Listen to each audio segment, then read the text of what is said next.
అందరికీ నమస్కారం. ఈరోజు మన ఆంధ్రప్రదేశ్లో డిప్యూటీ సీఎం అయినటువంటి పంచాయతీరాజ్ శాఖ మంత్రి అయినటువంటి పవన్ కళ్యాణ్ ఓ రకంగా అద్భుతం చేశాడని చెప్పాలి. నేను గత కొద్ది రోజుల క్రితం మా ఊరు ప్రతిపడ నియోజకవర్గంలో రోడ్లు ఎంత అధ్వానంగా ఉన్నాయి అన్నది మెన్షన్ చేస్తూ ఆ ఊరు ఎమ్మెల్యే రామాంజలి గారు అండ్ గుంటూరు ఎంపీ పెమ్మసాని చంద్రశేఖర్ గారికి సంబంధించి కూడా మాట్లాడిన తర్వాత కూడా వీడియో ఇవ్వడం జరిగింది. కారణం ఏంటంటే గతంలో ఉన్నటువంటి కొన్ని జీవోలు, ఆ టెండర్ల తాలూకు ఇబ్బందులు, ఆ కాంట్రాక్ట్ల యొక్క సమస్యలు ఇవన్నీ. సో ఇటువంటి మూమెంట్లు అవన్నీ ముందుకెళ్ళడానికి ఇప్పట్లో సారగవు. ఇప్పుడు ఏం చేయాలి? ఒక్క పవన్ కళ్యాణ్ మాత్రం ఏదైనా చేయగలడు. ఎందుకంటే పంచాయతీరాజ్ శాఖ మంత్రి అండ్ ఏపీ డిప్యూటీ సీఎం అదే చేశాడు.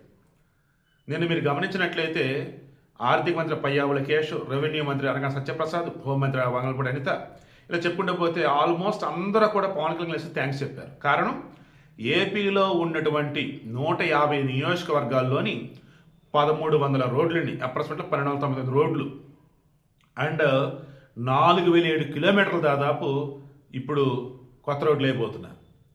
శాస్కి ఫండ్స్ అంట, special assistance to the states for the capital investments, ఒక రాష్ట్రానికి సంబంధించి మూలధన పెట్టుబడి అన్నట్టు దానికి కేంద్రం నుంచి వచ్చే సాయం 2123 కోట్ల రూపాయలు. 2123 కోట్ల రూపాయలు డైరెక్ట్గా సెంట్రల్ గవర్నమెంట్ నుంచి స్టేట్కి, ఆ స్టేట్ నుంచి కూడా మళ్ళీ వేరే వాటిలో ఎక్కడ ఇన్వాల్వ్ డబ్బులు డైరెక్ట్గా పంచాయతీరాజ్ శాఖ ద్వారా ఆ రోడ్లకి వెళ్ళిపోతాయి. ఐఎమ్ షూర్ మీరు గనక ఏపీలో గనక ఉన్నట్టయితే వచ్చే 2-3 నెలల్లో గనక మీ ఊరిలో అధ్వానమైన రోడ్లు గనక కొత్త రోడ్లుగా మారకపోతే ఖచ్చితంగా ఆ ఊరి పేరు డీటెయిల్స్ మొత్తం కూడా నా ఏ వీడియో వచ్చినా ఆ వీడియో కామెంట్లో తెలియచేయండి. ఖచ్చితంగా మేము అడ్రస్ చేద్దాం.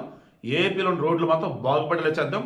పవన్ కళ్యాణ్ అయితే అడుగు వేశాడు, అది సక్సెస్ అవ్వాలని కోరుకుందాం. మరలా చెప్తున్నా, సీఎం ద్వారా కూడా అవ్వని పని ఈరోజు పవన్ కళ్యాణ్ చేసేసాడు.